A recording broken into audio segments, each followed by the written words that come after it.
Welcome, birds and or turds, to the Angry Bird Pod Show. My name's Kyle. I never know where to point. That way is Matt. You got it. You got it. We are lonely today for the first time in a couple of weeks, and we're recording at a weird time, so we don't know what the fuck this podcast is gonna do. So, hi, how you doing, Matt? Good. It's all my fault. No, it's not your fault. You shouldn't have had kids. Okay, well that might be your fault. I can't help you with that part, but yeah. There's no going back now. Well, not legally, anyway. No. This could go to a dark place. So. Yeah, what happened? We'll say dad. Matt shouldn't have been a dad, and I could have potted anytime I'd like. But for now, we're recording on a Friday afternoon. Yeah, I have natural light coming in. Yeah, so it actually doesn't look so bad. Yeah, it looks a little. Right. Maybe people notice how bad my complexion is now. I'm not sure. Am I low bright? Which one looks better? Let's do this live. Yeah, do the good. It's fine. Well, we'll leave it where it is. We'll leave it where it is. Let it ride. It's all good. The audio section of the pod are going, what the hell is going on? That's fine. Have you found any? Have you been warbling? I've been warbling. Yeah. I had this bright idea that I would jump into the world of YouTube video creating, and the best video to start with is warblers. It was the worst idea ever. Like, anybody that's ever tried to photograph warblers, it's sometimes just, a hit and miss. But try video. Usually miss. Try video, especially with like an f11 lens or early mornings. There's no leaves on the trees, but it's still, I set myself up for failure, and I did get some B-roll and stuff like that, but it wasn't something streamlined like I expected. So I have been warbling. The warblers are coming through on my new area that I've been shooting. So it's been pretty fun actually this spring. Cool. Last weekend, I decided to head over to a marsh that I feel like I should head over to more often because it's sort of close-ish and probably the best sort of natural habitat around me. Mm-hmm. And the problem is, not the problem, but a lot of people hunt there too. So same at my spot. Yeah. Yeah. I'm not sure the protocol for that because I'm not really a hunter at all. I just kind of go there, and when I was there, I started hearing gunshots sort of pretty quickly after I got there. And I was like, how far do I have to be away to be safe from this? Because, I don't know what direction they're shooting. I don't know what's in season. I don't know if I should be going prone or jumping in the sky. I don't know. I didn't realize anything was in season, but, don't quote me on this. I'm not a hunter. I asked, there's a guy who walks around the park across from me, and I asked him because he said he was a hunter, and apparently turkey. You can hunt turkey right now. I think he said specifically only male turkeys, which is interesting. They're the ones you want anyway. I guess. They fan out those big feathers. They have that chin, that long beard. They got those big, yeah. They're the trophy style ones anyway. Yeah. So I went up there, and there wasn't, this was last weekend, so there wasn't, there was sort of the first warbler wave of warblers. Mm-hmm. Saw a lot of palms, saw a lot of the yellow rumps. I saw a lot of the what's the other one? Pine? Yellow, for crying out loud. Oh, just yellow. Okay. Yellow. No pines? I saw, there wasn't. I guess it depends on habitat. Yeah, it was mostly deciduous. Yeah, okay. Where I was, so I didn't see too many pines. I did see one black and white warbler. My Merlin was picking up blue-grade gnat catchers, and I did see one very quickly. I would put them up there with kinglets for just impossible to photograph. They're not impossible, but they don't stop. Similar to a warbler, they just bounce. Yeah, I had the same experience with one just this last weekend. Yeah, couldn't get a shot of it, but I saw it. But it was cool just being out and just hearing spring again, hearing everything calling. Merlin picked up so much stuff that I didn't see, which is always the case. But I didn't see what I wanted. I wanted to try and practice. I've never been a warbler shooter or even carer until the last couple of years, where I think the bird photography bug kind of bit me, and they're kind of not a trophy, but they're like, since they're difficult and pretty and kind of fun, like they're just a new challenge. I didn't care much before that to go out looking for them and listening to them and stuff. But I think the bird photography part of the hobby has kind of made me into more of a warbler fan, which is cool. And you have that reach. Like that 800 really does help to, I wouldn't say properly photograph the warblers, but do it with a lot less. You can stand back a bit. You can kind of get into that kind of wider perimeter where they can still do their thing, and you can still get in tight with that 800 millimeter. So that's what I found when I had it last year during May and June was you could sit back a bit and just relax and just kind of let them do their thing rather than trying to get up in there and not so much interrupt them. They're busy doing their thing, but you can pick them off. You can see kind of where they're bouncing across a little landscape and see shots a little bit better by being further out. That's what I do miss about that lens this time of year. I just realized something, and then I just realized something else.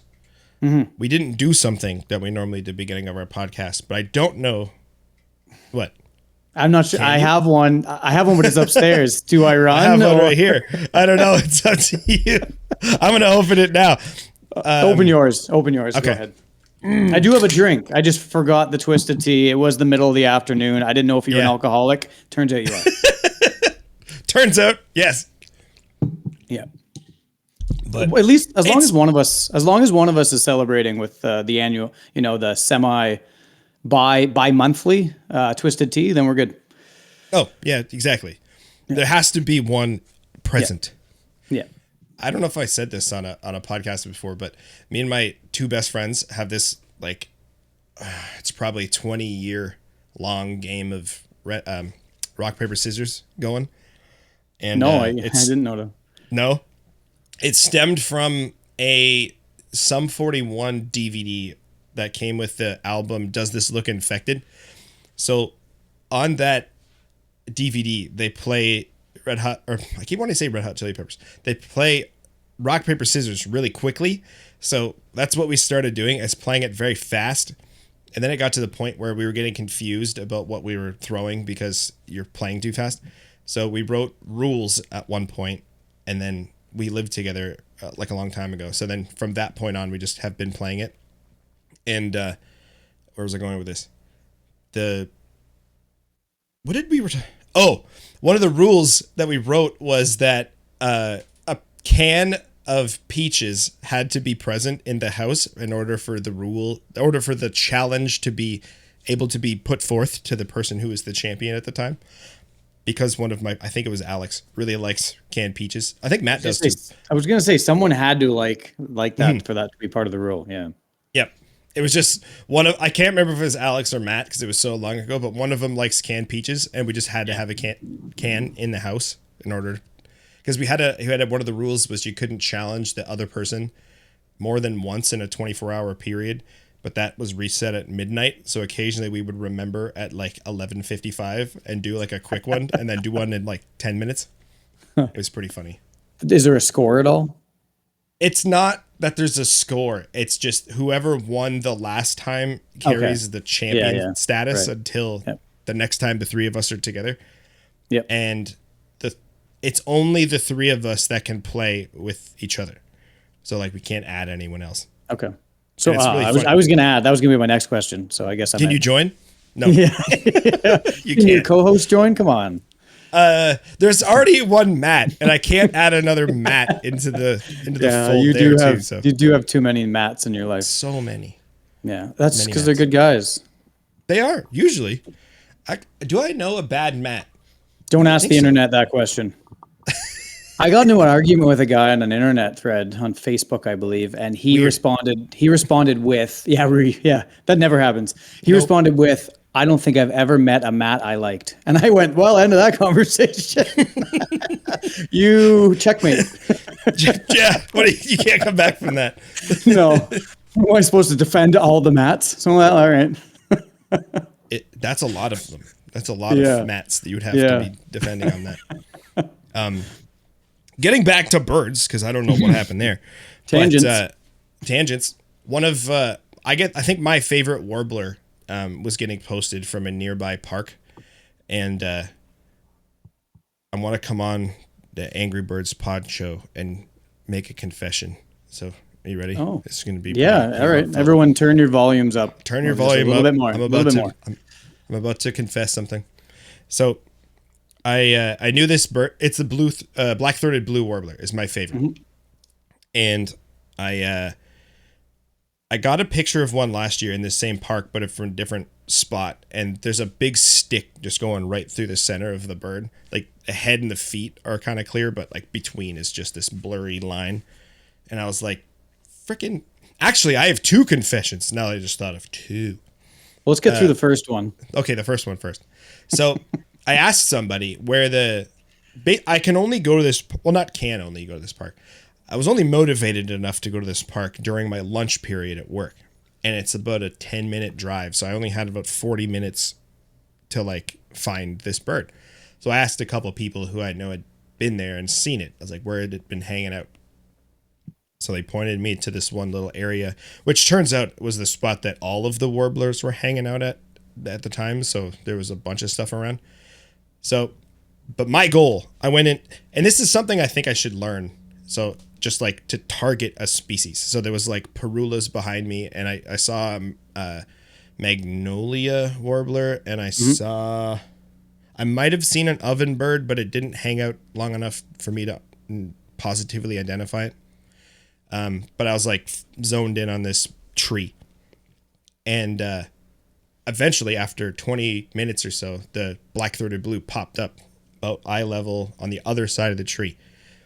And the way the tree was, I would have had to go like into the woods and way off the path in order to kind of get to that side of the tree. But the sunlight was in a good angle from where I was standing. I didn't want to do that. So here comes the confession. I stood there and I went, I did the fish thing. And I've shit on it in the podcast before. But I will say it didn't work. Not at all. Didn't come any closer. It didn't grab any. I don't know what it's supposed to do. But Well, it's not a cat, so it's not like psst, you're not calling a cat over for treats. It's supposed to be kind of like all the birds kind of flushing, that type of sound, I believe. Oh. And then they come out to kind of investigate what may have kind of caused the disturbance. I believe that's what you're supposed to do. A lot of people usually just use callback instead.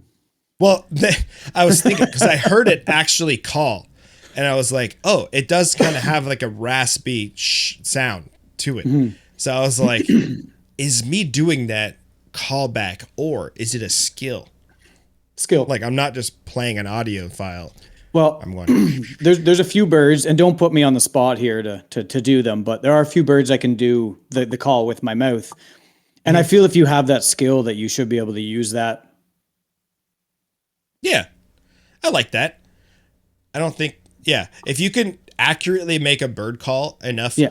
So it's not like you go to this brush pile and there's some like towies in there and you're like, drink your tea. Yeah. And then they just like pop up because that'd be kind of funny. That'll flush them. That'll flush them. Absolutely. But if you could like accurately whistle what are like warbler calls or something, I think that's pretty sick. There's a kid online that can do like accurately. He's in the States. He can do like 50 bird calls. I believe I heard it on like the Feel Good Birder. I think Jimmy was talking about it. Oh, that's sick. Yeah. I'm behind on my podcast. It's F1 season now, so that's all I listen to is like technical breakdowns of like the races from weeks ago. Will you take the same response from our listeners if they haven't listened to ours? That it's F1 season? Well, just that they're busy. No, the numbers just the numbers just drop. Where is everyone? We're busy. We are the best podcast, so you have to listen to us first. Okay, so the first confession was you tried to fish. I fished. Yep. Okay, and what was the second? So the second one, I was editing the pictures after, and the one it's sitting on this branch, and I really liked the picture. It's I don't want to describe the picture, but maybe we'll just post it, or it's posted on my freaking Instagram, which is down Can you there. not share the screen right now? Did we figure that out? I'm not set up to do that. I was gonna say don't try and then like cancel Yes. the pod. All right. If we were a high budget podcast that thought about when we were recording and what we're going to talk about, I might have had that queued up already. All right, but I don't. But we'll post it up. It's on my Instagram now, and we can post it on the Angry Bird one. Okay. After this, but it had a really annoying little stick in it that was behind the bird, and it was just like it wasn't in the way.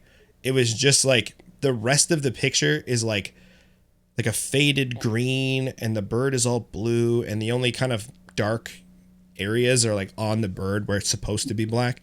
But then there was this one like shadowed stick behind him and it was one of the situations where I talk about I've never or rarely have, where my eye just kept going to this fucking stick, and I was like, I'm going to remove the stick. You have to.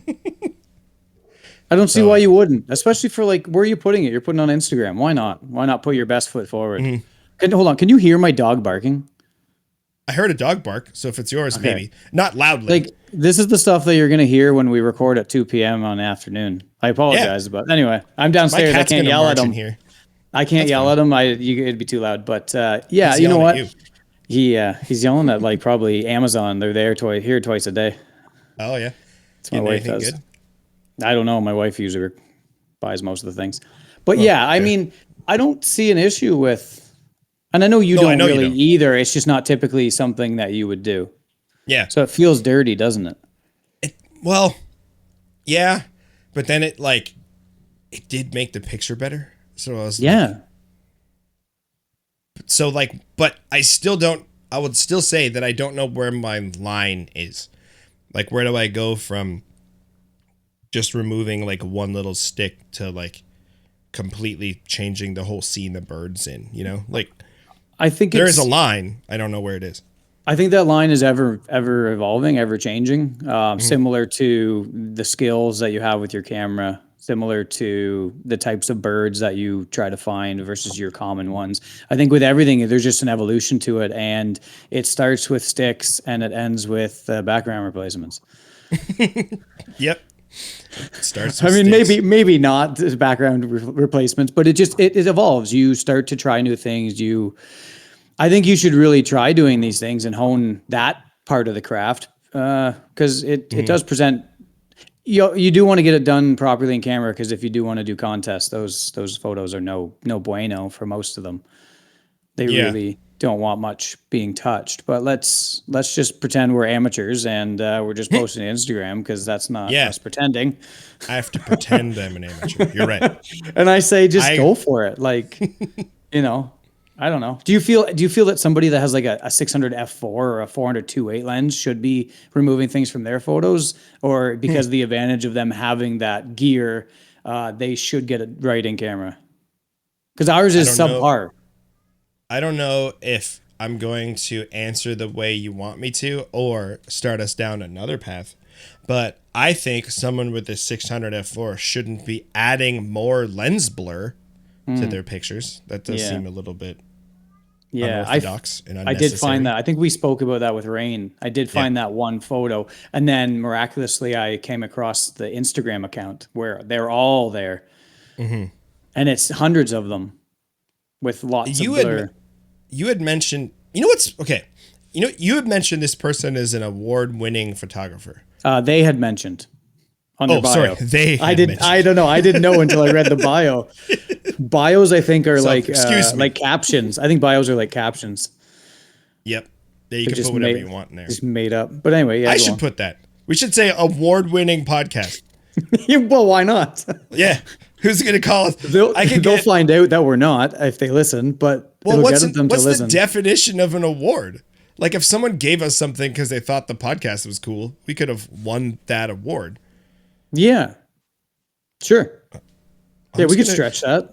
We're going to get, you know what I should get? I should go to like Value Village and get like a soccer champ 2014 trophy, and then just like have Jen make a little label that goes over it. This is like award-winning. Is it still going to have a soccer guy, or is it going to have absolutely 100%? I wonder if you could get one. What's a sport that's close to bird photography that you could like get away with making the person standing on it look like they're holding a camera or something? I don't. Maybe like Well, probably like I was just gonna say, like not skeet shooting, but like that target shooting that they have. Mhm. Yeah, the I was even decathlon thinking or maybe the- like I was even thinking maybe like someone that paints. They might have like an easel that you could turn into a Okay. tripod and put a little tiny. Oh, you put a little camera on top. That'd be sick, actually. Yeah. All right. I'm gonna see if I can make this happen. Award-winning We're gonna see- podcast. Award-winning podcast. So yeah. Anyway, the guy's an award winner from. I'm gonna say Sweden. That'll nail it down. Sure. No, he is. Oh, I don't know. I didn't look that hard. But it's the way who chooses. Like, I guess it depends on the award. Who's the one voting on how. But like a lot of the pictures were like super hazy, and they had like, I know frickin' Casey from Camera Conspiracies talks about like glimmer glass filters and stuff, which makes everything kind of look like you're It had shooting like a through glow. like, yeah. Yeah. Why? I guess that's just me hating on an editing style, but why? It is an edit. You can absolutely add that to your edit in Lightroom, Photoshop, anything, really, really easily. I don't know why. I wish I could answer that for you because I'm on team Y. Team Y. Because it doesn't even look like, sometimes someone will use kind of like presets that are more brown tone, some earth tones, kind of woodland series, and at least they match and they flow, and it's just kind of their style. That's similar to what this looks like, but everything just glows and everything kind of has like neon kind of light, outlines around it that kind of glow, and the transitions are really strong. Like it's like the bird is kind of like 3D in front of you off the frame. Like if you put on those 3D glasses. Yeah, kind of. A little overdone, a little heavy-handed. I think a lot of people want that. I think I call it the portrait mode look, where you're definitely sure that that thing is the thing that you're supposed to be looking at. Yep. But that is causing a ruckus underneath me. But like you're supposed to be able to do that in camera. There are ways of doing that in camera. Sure. You may have to like do a little bit of enhancing after, but I think there's a line. And maybe my line's different. Like it is different. My line is different than that guy's line. But I wouldn't have given him an award. I'd been like, that's too shiny. Maybe it's like kind of the it thing right now in Sweden. Potentially. Like, you know what I mean? Like you said, like there's got to be a line, but is there a line with like how many twigs you should take out of a photo?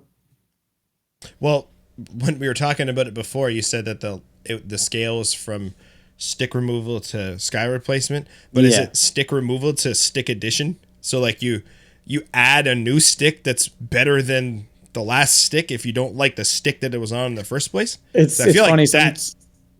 Sometimes when I do remove, it will replace with something else instead of just remove it.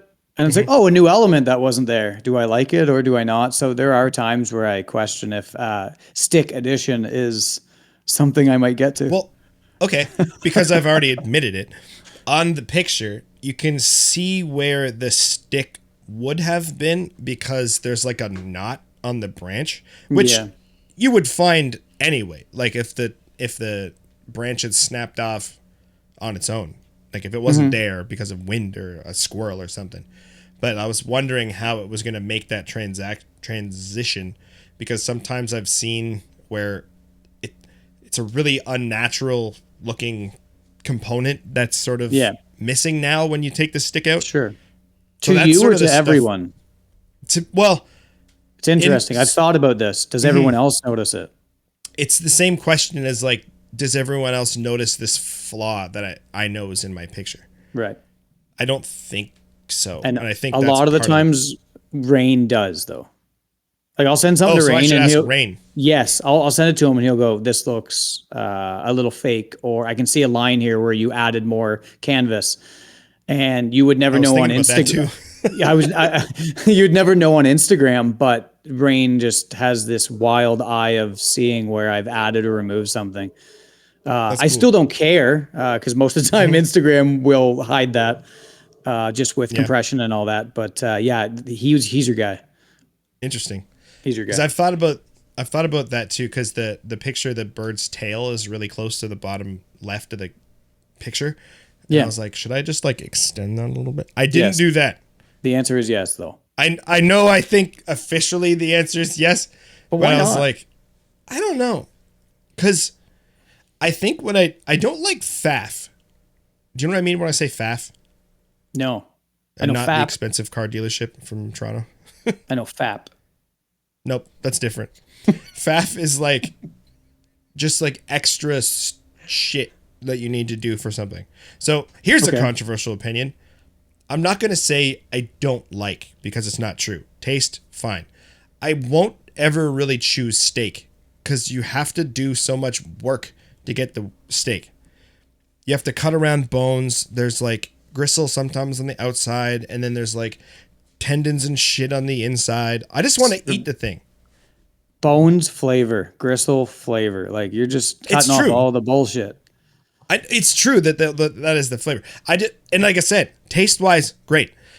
I'm not going to choose that because of the extra steps Okay. I have to put forth to All eat. right. So with I'll try to all of understand you here. this, yeah. So with all of this stick removal and adding like extra components around the outside to make the bird more in an appropriate spot, that's faff, and I'm just not going to do it because I don't want to. So, and this might be a little bit too far over the Find out. reason why we do it, but why go out there early in the morning and go to the spot and get the photos of the warbler Yep. and chase them around and come home and import them and then go, I've done enough. Okay. So It's the all answer to that, faff, isn't it? yes, it's faff for whatever reason that my stupid brain has decided is enjoyable faff. Oh, okay. So There's categories of faff. there's yeah.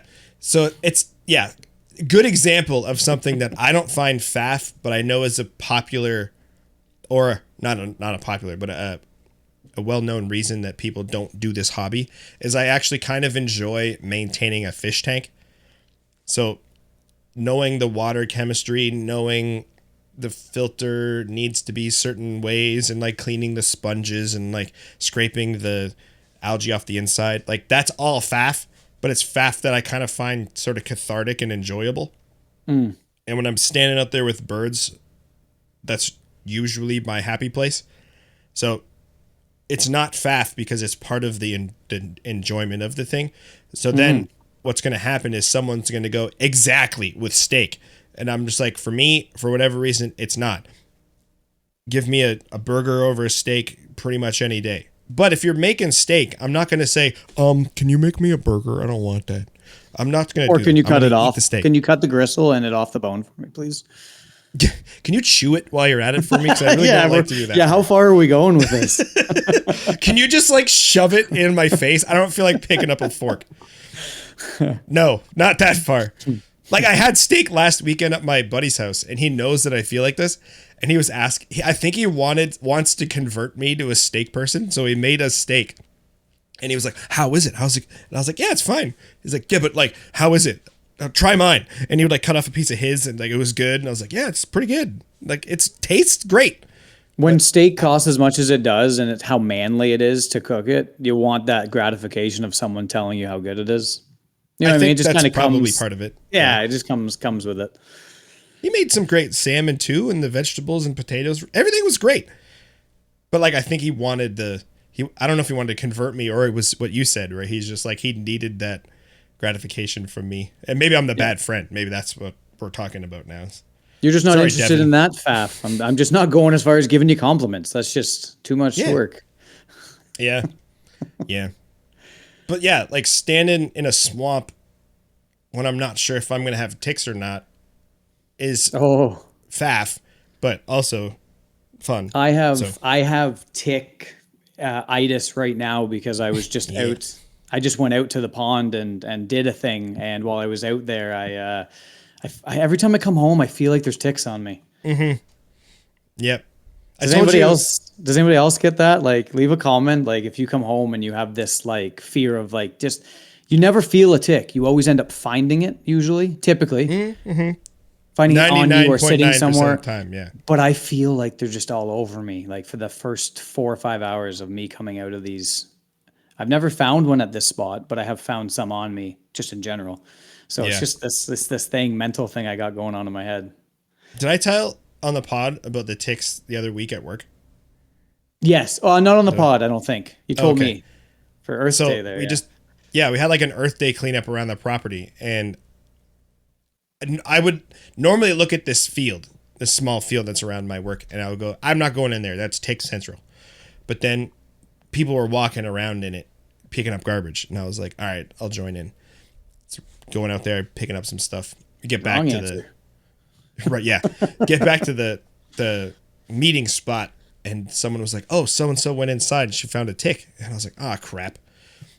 So then we're done cleaning up. We go inside. And we're talking about ticks because, like, my one buddy walked, Craig, we've talked about him many times. He walked, like, way further and way deeper into the field. So I was like, he's definitely finding a tick on him. And, like, my boss was, like, nearby him and stuff. And we were just talking in the room afterwards. And I, like you just said, you never feel him. But I felt something on my ankle. I lift up my pants, and there was a wood tick or a dog tick or whatever crawling up my leg. Yeah. So I picked it off and I put it on the desk and I was like, yo, check out, there's a tick here. And my boss had never seen one before. He's like, what? And he's like, oh, that's disgusting. I hate that. I have never seen one before. And I go outside all the time. And I was like, yeah. So after I found that one, I was like, I should take everything off. Yeah, I should take a check. Yeah. So I went to the showers at work, stripped off, and sure enough, I found a second one walking up the inside of my pant leg. Like it was on my pants, not on me. Right. So then I told him that, and then he was like, oh, I gotta go check now. So then like everyone who went outside went in the bathroom, and actually I passed another woman's office, and like I saw her checking out her own ankle. Like I just happened to look in the office and she was looking at her leg. And then I walked past her door and I walked back and I was like, this isn't meant to be creepy in any way, but were you checking yourself for ticks just now? And she was like, yeah. And I was like, because I just found 2 on me. So like, I think what you're doing is a good idea. And she was like, oh, okay, I'll go look harder because I don't know. So then the next day, I'm not wearing, other than my belt, and that will come into play in a second, but I'm not wearing any of the same clothes as the day before. I've had a shower. And in fact, I put my clothes in the dryer as soon as I got home, and they were still in there. So everything I wore from the day before was still in there. It's an early morning, number 2, and I'm sitting there, and again, I feel something on my leg, and I pull a tick off my leg that was about halfway up my calf from the bathroom. So all I've done is walk in from the parking lot into the bathroom. So my 2 hypothesi are either it was on my belt and somehow, I don't know, found its way onto me. Like I thought it could have hidden in like the folded over parts or somewhere around where the buckle is. Yeah. Or from people checking the day before in the bathroom, it was just in the bathroom already. Oh yeah. And then I parked myself there because my boss said that another guy found one and just flicked it off. And I was like, why'd you flick it off? Like I cut them in half. I always have a knife within reach. Yeah. So I cut it in half on my desk. I was like, no way, sir. Your life ends here. Yeah, that's safe. Well, it's fine. They're nasty. They're so gross. I hate them. Even though they're not the bad kind. Yeah, you didn't have like the black leg tick or whatever. Yeah. No. Deer ticks. No, but I don't know. All of the ones I found on me were wood or dog. They're the same thing, depending on who you ask. Yeah. I was stomping through marshy waters. I decided I've had some pretty good luck in the woods. There's a pond, and I've had good luck with the ducks lately. Hood merganser. I wouldn't say good luck. I would say I've seen some things there, and I have opportunity. So I actually brought some skidwood home. You may have seen the posts I put on my story, and I created this little lay down hide that I can get into, and I brought it over to my pond just today and stood in, ankle deep, nasty water, which I think ants are going to be an issue.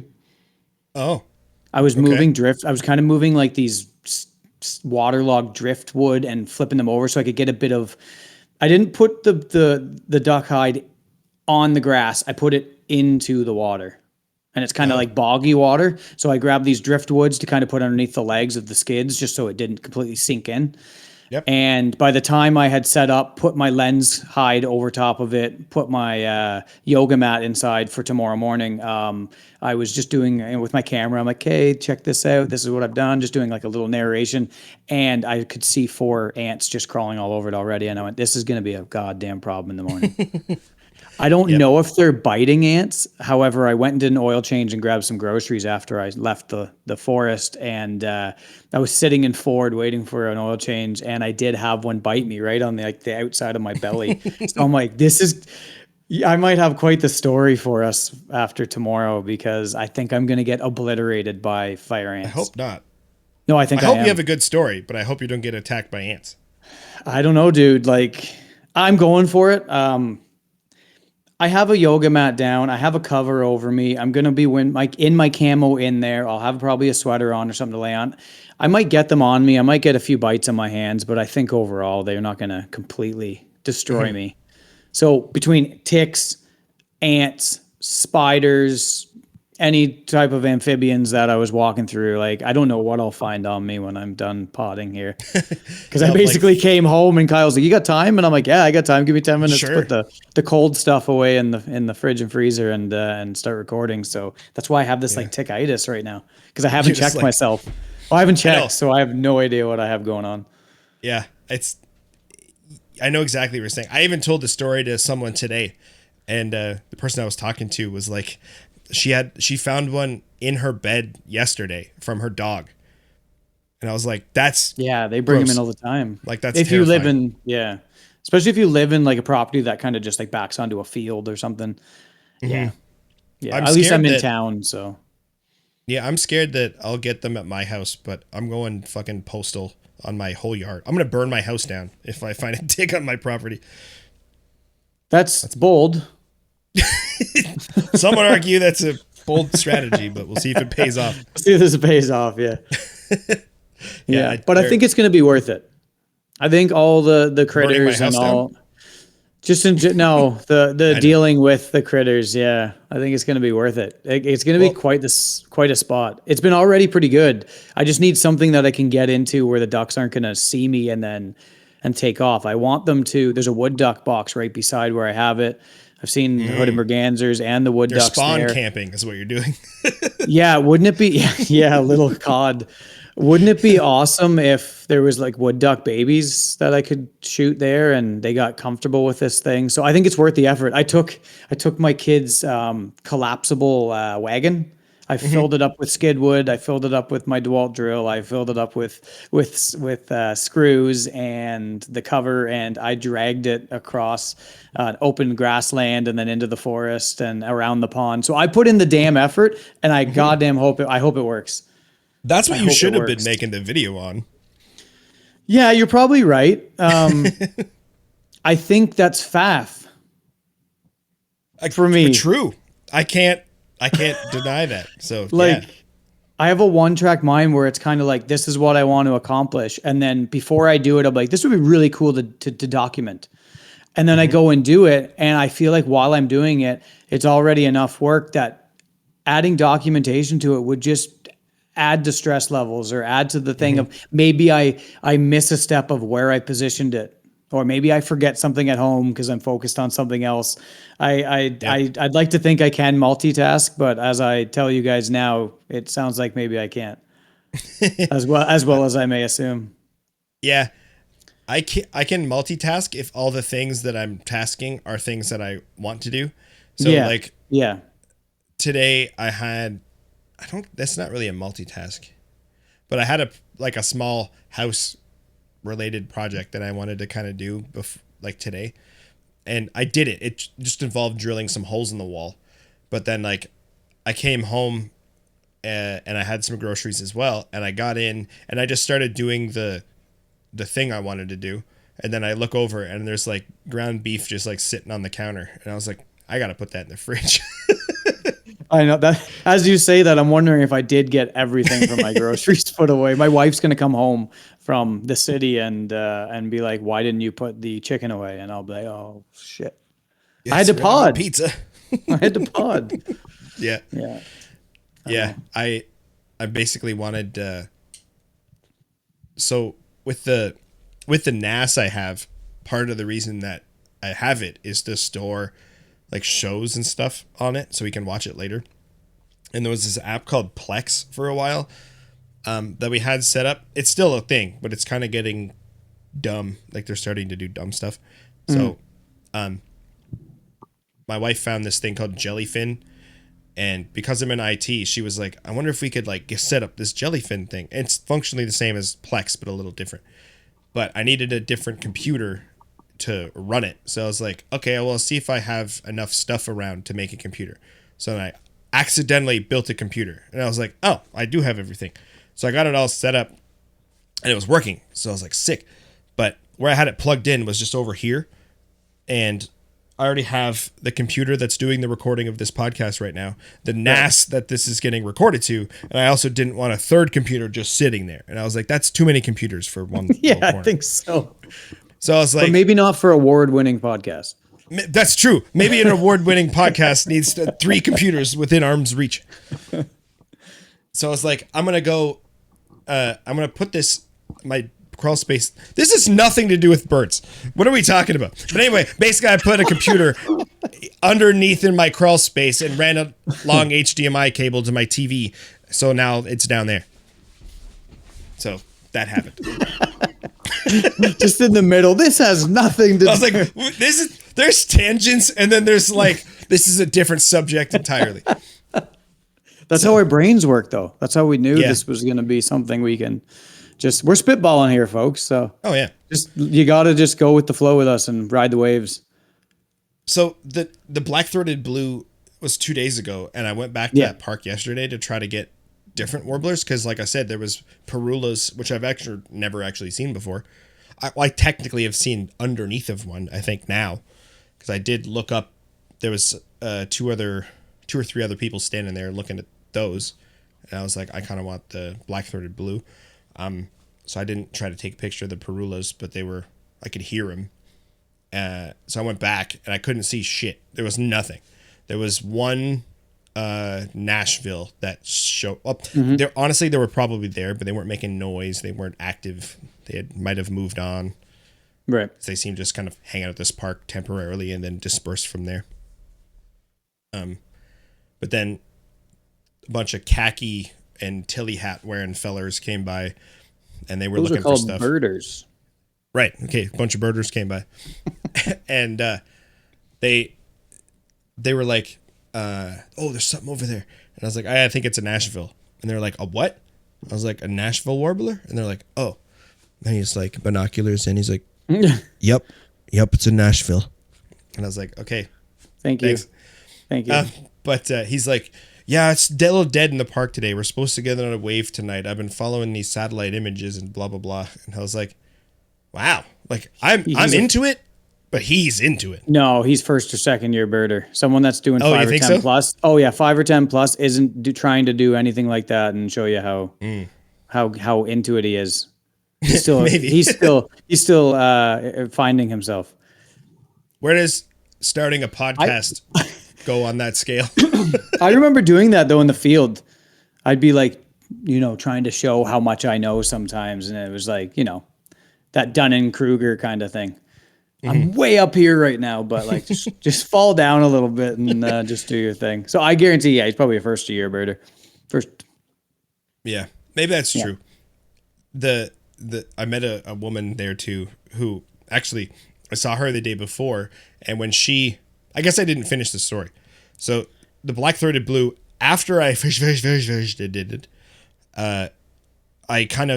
I stayed in the same spot, but I kept kind of walking this little section of trail to see if it had kind of moved up a little bit or moved back. And it was getting to the point where I had to go back to work. And I walked back over kind of the direction I needed to head. And this other person showed up, this woman.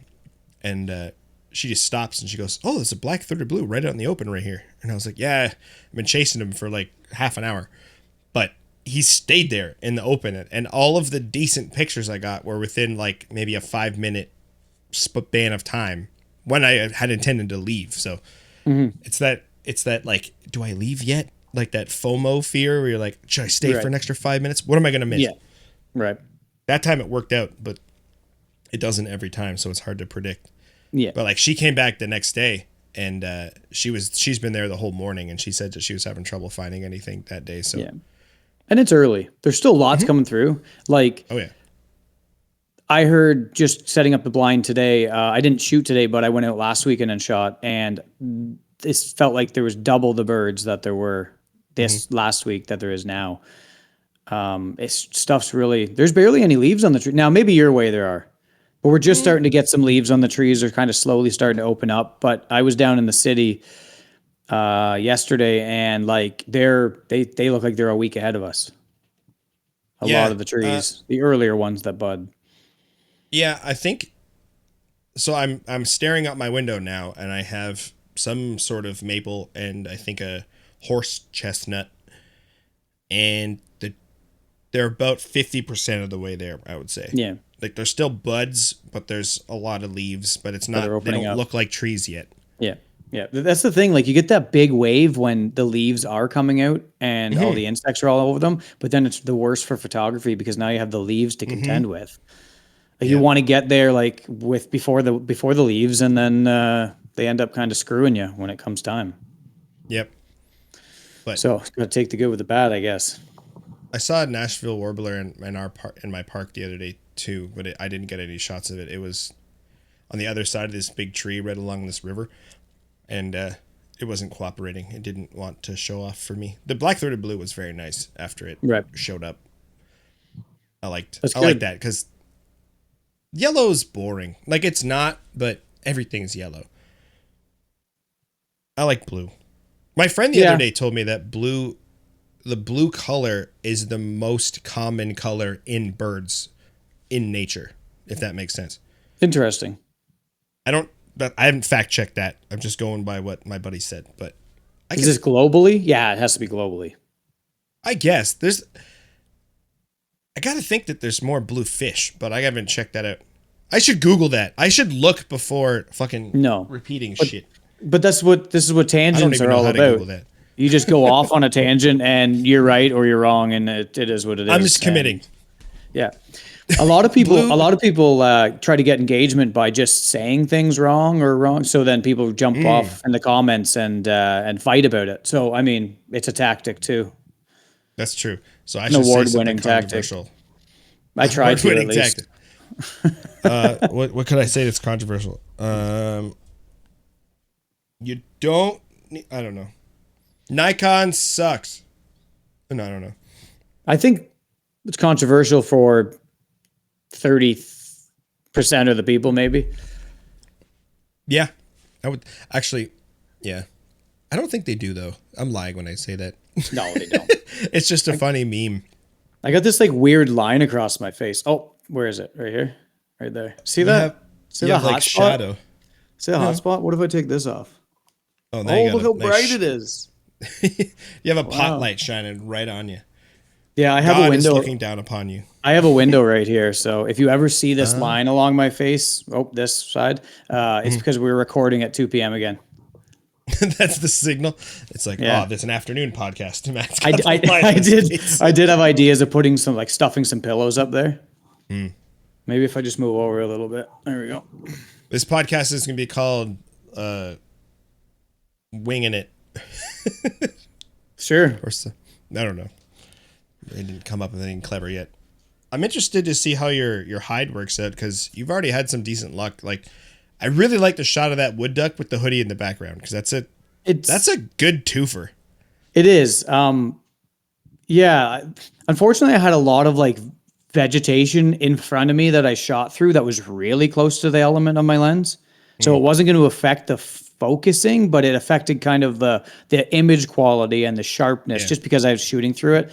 And I didn't want to move because I was hunkered down and had my camo on, and I didn't want to flush them. They were just within minimum focus distance of that 800. So it kind of screwed with the image quality a little bit, but it still overall is a nice enough image, I guess. That's what kind of got me thinking. I can upgrade these so much better if I just get here as early as I have been, but I have somewhere where me moving around a little bit, me getting a little uncomfortable, me having to switch lenses isn't going to give my location away and have them Right. flush. So having the hard sides and top of this hide potentially allow me to wait a little bit more. If I get uncomfortable, I can move a little bit. I can lay down. I can lay on my back, and I don't think I should flush them. That's the goal. When That's the the ants idea. start biting, you can itch and slap them. When the ants start biting, I'm going to turn on my phone. I'm going to put it into like selfie mode and just like, and I'm just going to like make this story of me like trying to be so quiet while I'm getting eaten alive by red ants. It could be an issue. Actually, I'm not a reel maker, but a good reel might be like that, and then be like, was it worth it? And then like show a couple of like 6 shots you got, and then you're like, it was. That's a really good idea. But it's also the exact same thing I'd shit on. So now I'm really deciding if that's something I want to do. I have But it's not a bad idea. I have a note in my phone here. My wife and I were discussing doing like if I could do reels and stuff, or for like, because you were talking about doing videos and things, and I was talking about wanting to potentially do that kind of stuff. And I was like, I wonder if I can remake, or the idea that we had was wonder if I could remake old vines, but make them like bird photography related. Mm-hmm. And do you remember any old vines at all? No. No? There was like, I was watching this TikTok thing and it was like showing all the old vines. And I'm like, I don't even remember any of these. No? Oh, No. you missed them. There's one, I think it was an advertisement for like a place that sold fridges or appliances or something. It's a long line of fridges. There's probably fucking 15, 20 fridges. And the guy just kind of slowly walks past all of them. And he's just like slowly walking. And it's far too long of a time with no real sound going on. It's just him walking. And I think he's like dragging his hand on all the fridges and he's smiling. And he finally gets up to the camera. He goes, I love refrigerators. And that's the whole video. And I was like, it'd be so funny. This is where we went wrong. Yeah. But it's so funny. It's just so dumb. But it'd be so good if you were at a spot where everyone was like shooting, like the tripod crew showed up and just like walk past all of them, be like, I love bird photography. That would be interesting. Do like a stitch. Yeah. Show the first one, then show yours or something. Yeah. Yeah.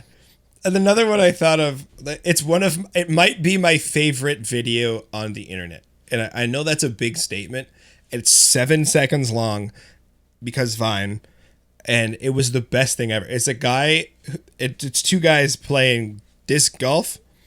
And I guess the one guy doesn't play, or he was just farting around. I don't know.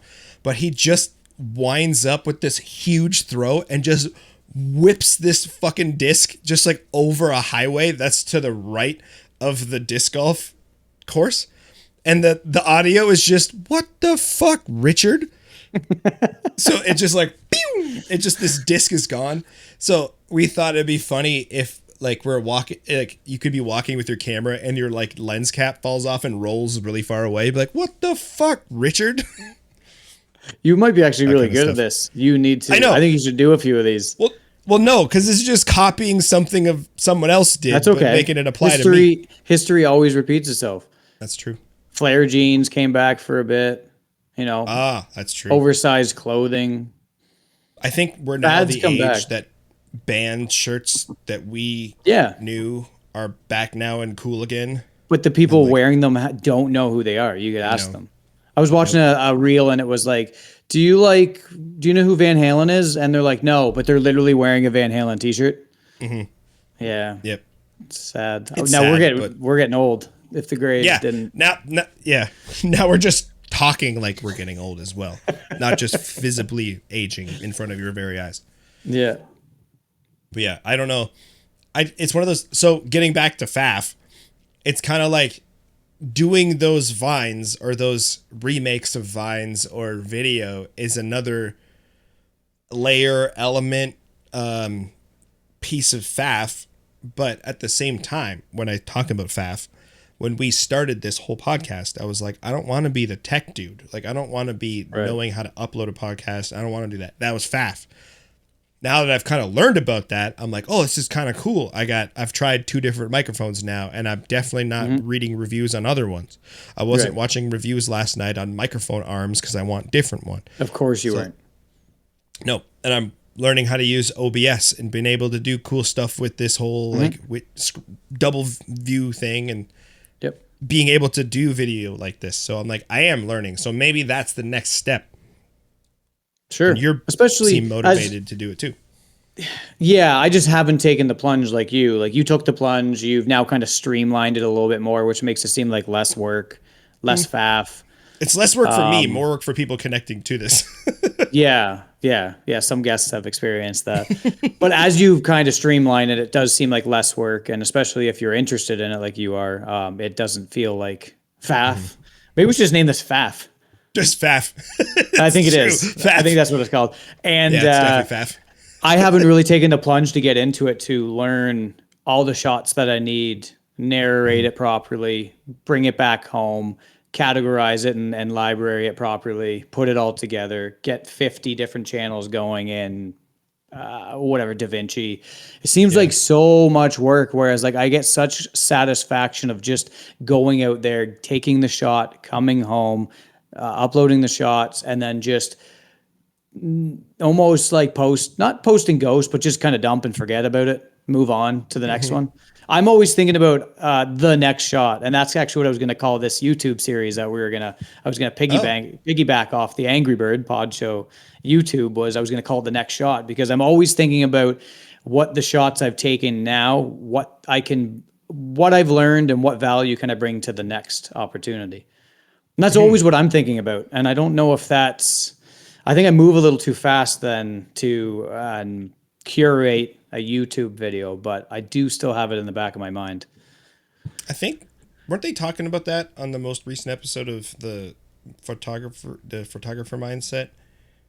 Weren't they kind of talking about the next, like they always think what they can improve for the next time? Especially at a new location. Certainly if you shoot, not a new location, if you shoot a location that you're continually going back to, every time you come home with more information, new ideas, knowing where they're going to be, what time of day, when to show up, where the light will be. And if you take all these things and then you can put it into getting a C+ photo to a B+ photo to an A+ photo. Yeah. That was another thing they were That's talking what I like. That really resonated. If you want to listen to a really good podcast, listen to a photographer's mindset. Yeah. No photographer's mindset. Don't listen to our podcast. Listen to the photographer mindset. I should go back to like the 18th or 19th episode of theirs, wherever we are now, like of theirs, and see how they were. I bet they were better. Oh, maybe, probably. They sound better. But they're 400, episodes or 300 episodes in, so we got a long way to catch up. Yeah, but it was a very good conversation, and it kind of it sparked me to kind of want to talk a little bit about the same thing and piggyback on that. Yeah, I know I should probably finish a sentence or start one. The star rating system in the cameras, people will talk about how they rate them. For some reason, that never like resonated with me, but for some reason, letter grades do. So when he was like, "This is a C+ photo," I'm like, "Oh, I can think of about 1,700 of mine that are probably C+ photos." Yeah, and same. And then it was kind of the same thing, like inadvertently. That's what I did with the black-throated blue. I was like, I have this shot of one. It's not good. I would maybe give it a C because of the stick, personally. But now I would upgrade my those ones to maybe a B plus. I know that there's still work there. The birds, I would like the bird to have been doing something. I know as soon as I sent it to you, you were like, you said like 6400 ISO or whatever. You should bring that shutter speed down to 200. But I was be like, a man. Yeah, I said be a man. Shoot with lower shutter speed. Be a man. But I was thinking like if it like hops up and grabs a bug or something, I kind of wanted a little bit faster to potentially freeze some of that. No, you're right. You're absolutely right. Like I'm just looking at like what is the best image quality I can get if I can get one stopped. And then I will see one. I have one. I'll post it. I have one of it grabbing a mosquito between a branch and it has in its mouth. But the bird, it's a black and white warbler and the bird turned a little bit. So there's a little bit of motion blur on it because I'm shooting 1/200th. And you described it perfectly that your ISO is higher because you wanted that shutter speed of 800 or 1000. I think it was 1000 or something. Yeah. So I get it. Then that's kind of something I'm looking for, that nice clean look, pose, where everything's sharp and clean. And then I see ISO 6400 and I go, no point. And I should, but I really should. You have the right idea. I don't know. I don't think either is I haven't right. got over. You've definitely, just talking to you before, like even we started doing the podcast or anything, like you were preaching lower shutter speeds. That's what you should do actually. Most YouTube videos are like crank your shutter speed for sharp photos. And you're like, that's true. But then that's sharp. You can debunk it though. You could debunk it by saying, but you're going to miss out on 99% of all the other shots. You're only going to get one style of photo. That's the thing. Yeah. So I was going to say like sharpness isn't the only thing that counts as a good photo, but I know for me, it's one of the big ones that I look for in my photos. I want them sharp. And for a perched pose, you can shoot lower shutter speeds, but I like a little bit of birds doing stuff. Sure. So whilst they are moving, it's you need a little bit of shutter speed for that. Because they're most active in the earlier mornings. Like, so you are dealing with, has the sun or the light filtered through the trees? Are they even above it? There's such a short window where you can shoot warblers in decent light and with a decent shutter speed to stop them if they are doing something with action. Certainly with what we shoot. I was even shooting when I was at the marsh last weekend, just any warbler that came close. Because I was like, I don't really have, like I said, I'm new sort of to warblers. So I don't really have a vast library of warblers. I might have a couple pictures of yellows, some butterbutts, a palm or two, now some black-throated blue. But I don't have really, I got a good red start one. I looked into that one. I like my red start photo. I think that's one of my favorite photos. We spoke about that one. I think we posted it one time. You have a lot of room for upgrading. Yeah, and not even just grading in general. True. I don't even have a baseline for a lot of the warblers. So, but like an osprey, I have fucking gigs of pictures of them. I have gigs of terns. Like I haven't shot terns in a couple of years because now I have gigs of one specific barred owl. Barred owl. No. Yes, barred owl. That sounded wrong in my head, but I was thinking of bard like guy with a guitar, not has bars. Did you have terns around where you are now, or do you have to travel a little bit? I haven't. Because you did have them more readily where you were previously. Yeah, I don't. Not within probably at least a half an hour of where I am. Right. I haven't seen any. So it has to be like a dedicated trip specifically, more or less. Yeah. Yeah, I think so. Like there's the park across from me. It used to be more full, but they had like a naturalization of it a couple years ago. So they took out like a dam, so the river's a lot shallower. But I think that with deeper water, it could attract stuff like terns. But right now, I don't think they would notice it. There's nothing else around. I'd have to go to like a nearby lake or go over to Huron or something to get terns probably. Yeah. But like I don't have the hankering necessarily to do it because like I love me some tern and I will not turn down the opportunity to shoot terns. But because I shot them a lot previously, like I don't find the motivation. I want new different stuff or stuff, get better at other things. For sure. Yep. Yeah. I find that's tough. That's tough where you have too much options, too much exposure for certain things, and you just to narrow it down to what you want to do, it can be confusing. I shot a thrush in my yard the other day, and then I thought I'm really bad at IDing thrushes because like they're all brown with dots. It was a hermit, right? It had like kind of so. it kind of had like the reddish like rufous under side of the tail. Yeah. I think it was a hermit. The problem is if I look in the bird book, which is my normal way of identifying something, the veery is really the only one that the bird book shows that doesn't have much of a chest pattern. But then I've taken pictures of other thrushes that aren't veeries that have a very light chest without the speckling too. So I'm imagining there's some variance there. I think but it's hard. They're a tough one. Robins I got every day. I'll point out a robin like no problem. But other easy. Thrushes are. I think my kids can do that. Oh, that's good. That's good. You're setting them on the right path then. I remember I went for a walk with my buddy's daughter. Like all of us were there, but she wanted to watch me take pictures of birds. So we went for a walk near their house, and I was looking for like cool stuff. But she was like, there's a robin, there's a seagull, there's a robin. And I was like, I don't want to take a picture of a robin. That's against someone's foundation. Like I can get a better shot anywhere else. Yeah, I was going to say you can get nice shots of common stuff, but yeah. Oh, yeah. The way you described it, no. That's not that's don't not bring a photo, like a 5-year-old with you if you want to do that. Yeah. I feel like I want to start. I've said this a couple times, I think, or at least thought it a couple times, where I've wanted to start shooting whatever is there. Yeah. So not being upset that there's not. Like yesterday is a good example. So there wasn't. I didn't even show you these. Not that they're necessarily worth showing, but there wasn't many warblers around. But when I was leaving, there was some white-throated sparrows hopping around this little wood pile. And like, not that white-throated sparrows are that uncommon or interesting, but they're, I don't know, I find them kind of cool. So I crouched down and I got some shots on this pile of wood. Actually at my friend's house last weekend, the same friend, she had 3 white crowned sparrows going to her bird feeder. And I was like, I'm going to take some pictures of those in your front or in your backyard. So for like a half an hour after dinner, I just after the steak, I laid down in their backyard with my camera, just shooting underneath their bird feeder where there was some white-throated sparrows bopping around on the ground. Because I don't see them that often. Right.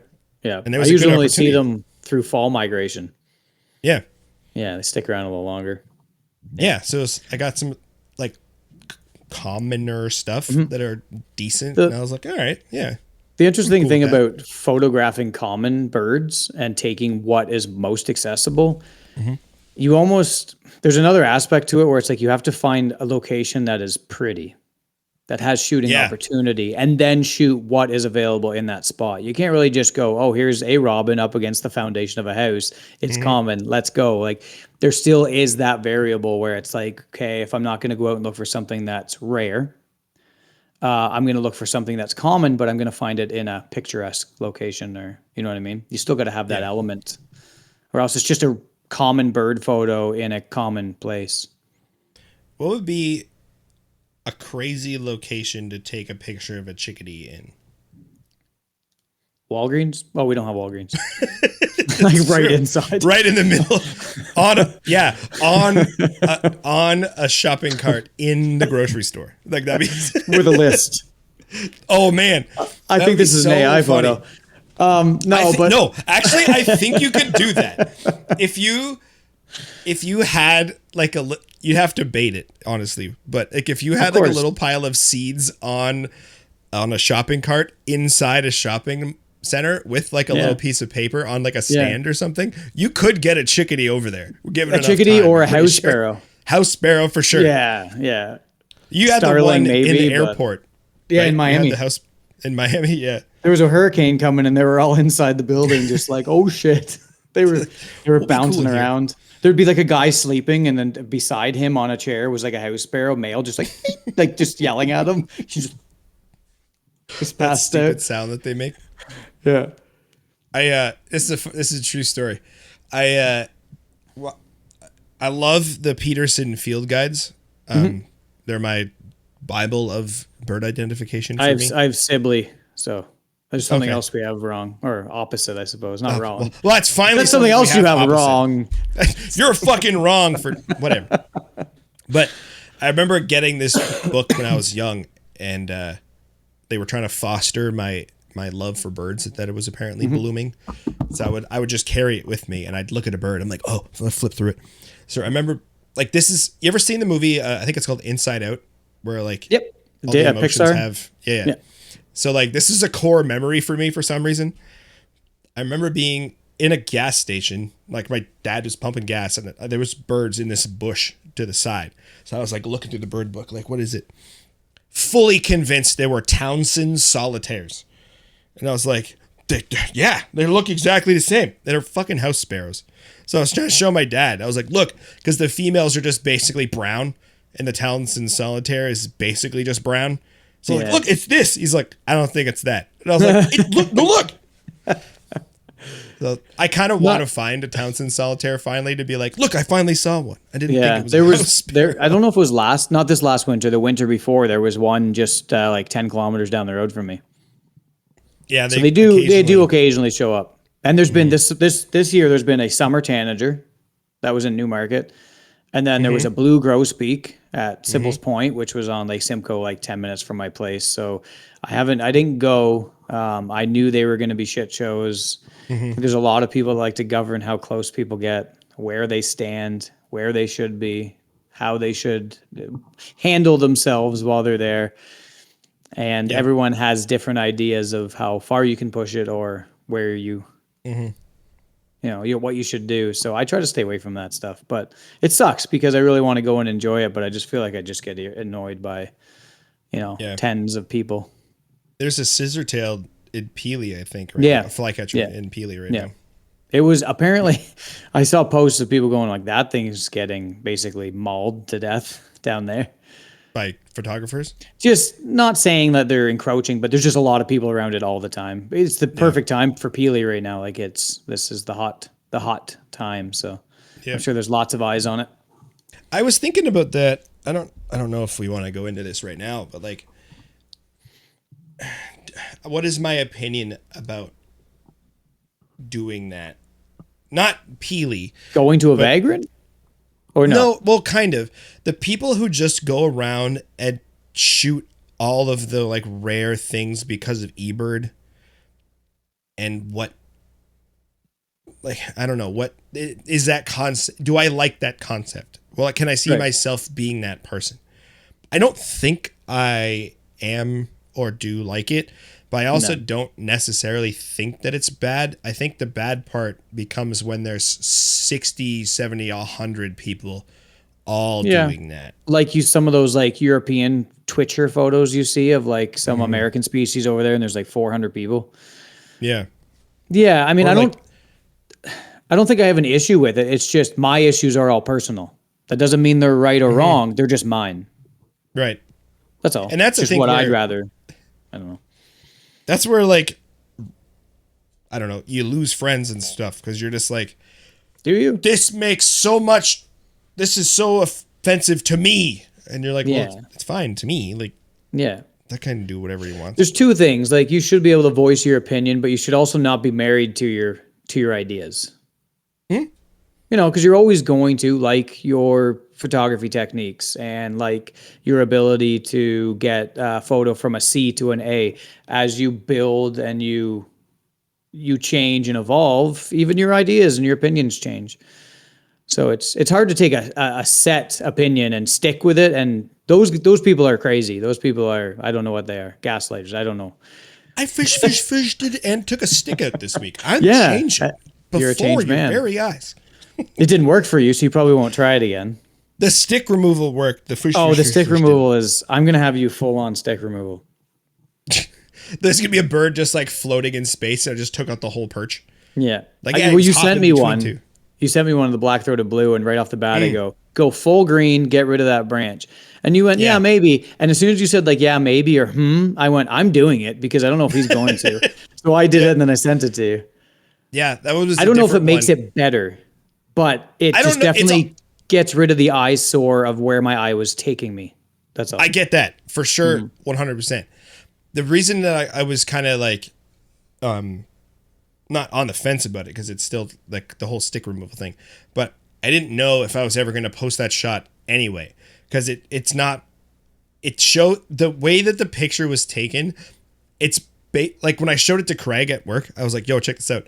He's like, oh, that'd have been cool if the bird was facing you, because like it just looks like a silhouette, and then the bird is facing me, and in order for me to like edit it in a way that kind of shows the face and brings the darks out, Right. the way that the leaves and stuff are in front of it, I would have to faff the shit out of it in order to make it sort of acceptable. I can't cheat and use like subject recognition and stuff in Adobe, because it cuts out the wrong part, and I don't want to deal with it. And it's not the kind of shot I normally would post anyway, so I wasn't ever going to post it. I will say, with that stick removed, the background does look a lot better. Yeah, it's But I don't know cleaner. if There's a better transition to it. Yeah. Yeah. if it was a bird that wasn't black, like in the face, Sure. like the white-throated sparrow, or like the white crowned sparrow would have been a better subject, I think, for that type of photo. Yep. A little bit of a breakup, kind of like transition. Some Yeah. contrast in there. Yep. Yep. But I yeah, agree. but you are right though. Without that blurry brown line in the back, it was better. And if you're again, going to venture into warbler photography, you're going to have to either accept the sticks, like Shay would, or you have to start deleting all of them, like I would. Like you. Yeah, oh, yeah. Yeah. I'm not transparent like with my captions because I don't write them. But if you listen to the pod, I'll be as transparent as you'd like. Because that's the advertising. It's just yeah. To learn behind the scenes, you must listen to the pod. But it's for fun. It's something that I've said this before. I look at my feed, I think, more than anybody else does. So when I go back and look at it, I want to see it the way that I want to see it. And if things are bothering me in my photos, certainly for something that's not a competition, I'm going to present them that way for myself. Do you pin the 3 at the top? I change them quite a bit depending on how my last like 5 or 6 photos, color wise or mood wise, look. I hate having the top 3 that are pinned to be something vastly different than what I've been shooting recently. So I wouldn't have snow right now because I'm getting a lot of green. So I'll pick some of my better photos that I like of more green or spring transition photos, and I'll plop those. I have two loons right now. One's kind of a morning sunrise silhouette, and then I think the other one is when it's flapping. That one that was in the calendar and all that. So yeah, this is all curated for myself. If everyone else likes it or wants to comment and go, hey, great feed, that's cool too. But like I do it for myself. I do it so when I look, it's appeasing to me, appealing to me. I kind of like the a point peeling to you. I don't know. That was a stretch. That's not the podcast episode name. No, it's Faff. That's Faff. The 3 pinned ones, I always just think of, it should be the ones I'm sort of most proud of. I think that I've posted. Yeah, you would think so. So that's kind of. And I did that. Yep, I did that in the past. Yep. I think that's where I am. I don't even know what's up there. I think there's a barred owl, the kingfisher, and something else. Real time. Let's see how good your memory is. Okay, I think it's a barred owl, a screech owl, and the kingfisher. But I'm now thinking I might have. Nope. Is that right? Hang on. In that order. Cool. Yeah, because I was like, I wonder if I had removed the kingfisher because it was winter, but like you said, but I guess I didn't. It's hard to tell because there's no actual white. It's in the thumbnail. It looks like it could be rain. It's precipitation, so it's not that offensive. Yeah. It was snow. It was like the wettest snow. That was the day my old Sony lens got soaked, but it held up, so it was fine. Good. I do. Awesome. Still miss that lesson sometimes. I apologize for the people watching the video feed as I try to avoid this hot spot. Your I white balance. don't want to stop and like put a pillow up there or anything. So I just kind of keep encroaching a little closer into the camera as the light changes. Hey guys. Hey, this is the ASMR AVPS podcast. Yeah, look at the background just blown right out. Yeah, you're using like an f4 lens and extra lens blur. And the glimmer glass filter and all that stuff to make yourself look all spiffy. It looks good on my LCD, which tells me I should not trust my LCD when I go out shooting. Yeah, so actually that's funny. I have 3 different monitors showing this to me. Mm-hmm. So I'm looking at the little new monitor its color is the hottest of garbage. It's just blue. So it looks like ass, but I can see that your face is there. This one, it's my best monitor, and it looks pretty good. It's bright behind you and looks fine. It Over is. Here is a television, and it's bigger, and it looks whiter. So I can tell that all of my monitors don't match in their white balance at all. Yeah. It's fine. I don't need them to, but and you're not going to match everybody else's devices that they're watching this on. So it's true. Just got to live with it. My wife always bugs me when I goof around with the like televisions, white balance and colors and stuff. And this week she's been stopping at our sister-in-law and brother-in-law's place because they're in Disney actually right now. Mm-hmm. And she was feeding their cats. I said lucky. I know, right? And then she was feeding their cats, and she had to wait there for a while, and so she was watching TV, and she's like, I know I bug you about the white balance and changing settings in the TV all the time, but I can now tell that their TV is really badly calibrated. Yeah. And we watched F1 at their place last week, and I was like, their oranges were like red, and everything was like way too saturated, and I was just like, I really want to adjust it. It's because like you knew like the McLaren gray and it was off. And you're like, no. Yeah. That's not it. Yeah, the orange, the papaya color looked almost like our rusty red color. And I was like, that's wrong. Yeah, like, papaya is not rusty. No. It's more, I guess this is mango, but it's like almost more, that's too yellow. Right. But yeah, more different. But yeah, it was F1 guys will get it. Vindicated. Yeah, one. Yeah. If Mike listens to this. Yeah. I don't know. I think he's into F1 still. I don't know. Who knows with him? Yeah, he's into everything. Actually, this is kind of a little too orange, but almost. Between this and this is where papaya is. There we go. That's why you didn't have one of your little cars. Oh, I can. They're over there. There you go. Nah, I don't get it. They're not within arm's reach, or I would have grabbed it. Sure. You want me to grab it? No, I was just getting like blinded by the light. Oh, I think just move and it just flashes across my face. You know those Pixar shorts that are before like Toy Story and Incredibles and stuff? Yeah. You ever seen the one with the alien who's like learning how to abduct people? No, I haven't. The funniest one. I can't remember what it's called. I think it was before like Ratatouille or something. It could have been. But basically, there's a kid in bed, and this light goes kind of like yours is doing, and then the kid just starts floating out of the bed, and he's just like slowly going towards the window, but then he like hits the wall and just goes into the wall, and then it goes into this spaceship, and there's this guy on a little lever going like this, and there's like this little hologram of a house, and you see this red dot just hitting the wall, and then there's another alien with a clipboard and a hard hat who's like, no. And he's just like, writing them down. Yeah, he's writing them up. It's so funny. It's it's like 5 minutes long. It's the best. Highly recommended. All right. I'll have to check it out. Everyone else check it out too. Yeah, absolutely. You want to go pick up your children now? I do have to get my children real soon. We were able to sneak this in just before. We're going to do it a little later, which might have been good for the light, but you guys will have to suffer through this one. I think most people do listen. Great. You look actually great. This is 2 o'clock. 2 o'clock is your perfect time. It's my time. Most people listen to the audio anyway, so we only got 25 people that'll be pissed off. No one wants to see me. No, but yeah, I'm looking forward to getting out in my ant-infested blind tomorrow to see what I can do. Really hope the ducks show up, and I didn't do all this effort for nothing. But that is wildlife photography, and sometimes things show up, and other times they do not. Yeah, on Wednesday I saw black-throated blue, and Thursday I didn't. Yeah. Oh, you got that really nice towhee shot too. Was that the same place? Oh no, the Towies were at the marsh, but like so at the very end, I was like I should start heading back because I had to go do something. I don't remember what it was. Right. And so I started walking towards the gunshots that I was hearing, and I was like, this doesn't seem right. But at the parking lot, there was a little like Target area, so there's just a couple down there, just literally shooting the shit. Right.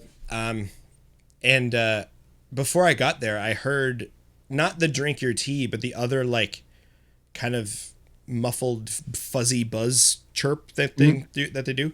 Yeah. And there was 2 males and a female hopping around this like bush. And the one other time that I've been that close to them, they didn't want anything to do with me. Not at that location, but at a different one. Just in general, but this one, they didn't give a shit. They were just I could tell by the more photos. interested. Yeah, like they were way nice, more and interested clean in the and lady crisp than and me. details. Yeah. Yeah. That's always that good fun. So she was in the center of the bush, and they were kind of on the outside. Two males, and they one knew another tree, and then he came back. Another one hopped over there and came back. But I just basically stood and kind of chased. I stood in one spot, and they kept coming towards me, and then going away and then coming back. So then I started following them, and they didn't leave when I would get close. They would just kind of stay there and like do whatever they were doing. So it was great. Like I had a great time with them for like 10, 15 minutes. That's what the standout shots of the last like week or bit that you sent me was the Towie shot. That was nice. Really like those ones. There's one on like, it looks like, not that the lens looks that way, but it looks like it could have been on like a 600 f4, just like nothing in the background, just crushed. Yeah. And there's another one with a little bit more scene around it. I like. Yeah, it kind of frames like there's like sticks that kind of frame it. That's the one I remember. Yeah. The only thing I don't like about it is the bird is like square on to me, so like you can't see much of his wings or tail. It's just like kind of body. I couldn't get the female. She was like in the sticks. Right. Yeah, those. I'll post those too. I think I did. Any shooting plans this weekend? Quickly before I got to go. I might get out Sunday morning. I might go back to the marsh. Was my plan. Nothing tomorrow. Tomorrow morning we're running around to garden centers to try to find plants. So that's our plans. Fun. But other than that, no. All right. And you're gonna go get bit by a shit ton of ants. I'm gonna try tomorrow morning and see how I do. Well, I wish you all the luck in the world, my good dude. Yeah, I kind of feel like I do get bit to shit, so I have a story. So we'll find out. Yeah. Excellent. All right. I have no idea whose turn it is to start. It's your. I think I said it was your turn last time. I'm gonna do it. All right, you do it. Just because I might not make it out tomorrow. I think if you get enough red ant stings, like it is like, do they have poison or anything? I literally have no idea. I haven't. All right. Well, we'll find out. So for whatever reason that is the case, and I'll never be able to do this again. I'll do it today. Kyle, it was a good chat. It felt different being midday, but we got it out. Absolutely. And let's start the music now. All right. Bam. Started. Sick. All right, buddy. All right. Happy chatting. Happy chatting. Love you, bud. Love you, buddy. Capturing all them trends, peeping through the scope, freeze frame the fly. Angry Bird Pod Show, aiming for the sky. Oh, they click and they snap, see the birds on the map. Angry Bird Pod Flow, flipping through the recap. Kyle and Matt, dropping wings on blast. Tune in next week, this one never in the past. Eagles, hawks, and kestrels, flying so divine. Peep the live broadcast, podcast goldmine. Twisting in the air, birds of every kind. Critics gonna chirp, but they ain't ever dying. Zooming in on sparrows, robins in the mist. Matt's got the shutter, Kyle's got the twist. Feathered friends in flight, equipped with the strut. Angry Bird Pod Show, capturing the cut. Oh, they click and they snap, see the birds on the map. Angry Bird Pod Flow, flipping through the recap. Kyle and Matt, dropping wings on blast. Tune in next week, this one never in the past. Dawn of twilight, watch the colors flash. Birds of every shade in a photogenic dash. No need for fame, just the birds flying free. Angry Bird Pod Show, bringing all the glee.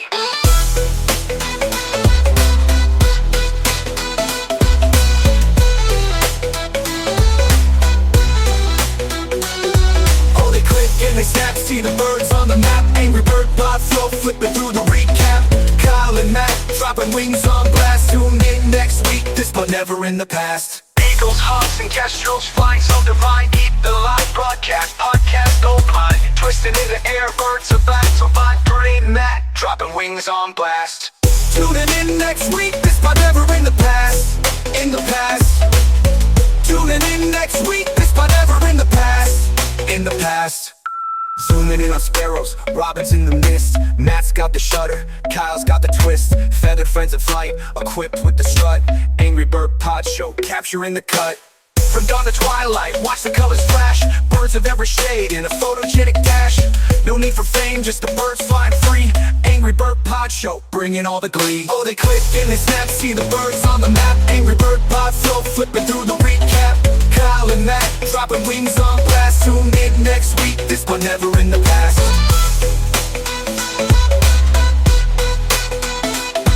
From the past. Not shortcut. Not shortcut. Angry Bird Pod Show, bringing all the glee. Bringing all the glee.